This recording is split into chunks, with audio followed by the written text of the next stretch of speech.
दमनगंगा नदी प्रदूषण। जीपीसीबी ने लिए नमूने। सरेगाम जीपीसीबी ने वलसाड जिले के भिलाड में आईसीआईएल कंपनी की एफ्लुएंट डिस्पोजल पाइपलाइन के फटने के बाद दमनगंगा नदी में बहने वाले सीवेज के नमूने विश्लेषण के लिए भेजे हैं।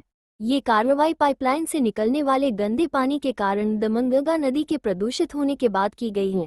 जीपीसीबी की टीम ने रविवार को पानी के नमूने लिए और उन्हें जांच के लिए मुख्यालय भेज दिया गया है।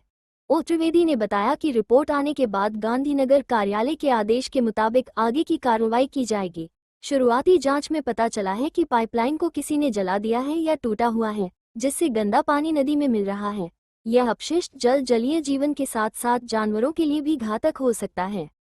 કંપનીમાંથી ટ્રીટ કરેલો ગંદુ પાણી બહાર નીકળતું હતું એની અમને ફરિયાદ મળી હતી કે કોઈએ અજાણ્યા શખ્સે એને એની જે પાઇપલાઇન છે ડીપીસી સુધી જાય છે એ બાળી કાઢી છે અથવા તોડી નાખી છે, ત્યાંથી પાણી લીક થતું હતું. તો અમે અમારી ટીમને તાત્કાલિક ધોરણે રવિવારના રોજે સવારે 7:30 થી 8 કલાકની વચ્ચે એની તપાસ કરાવેલી છે અને સેમ્પલ લીધેલા છે અને એ એનાલિસિસ માટે અમારી બાપી કચેરીમાં મોકલેલ છે.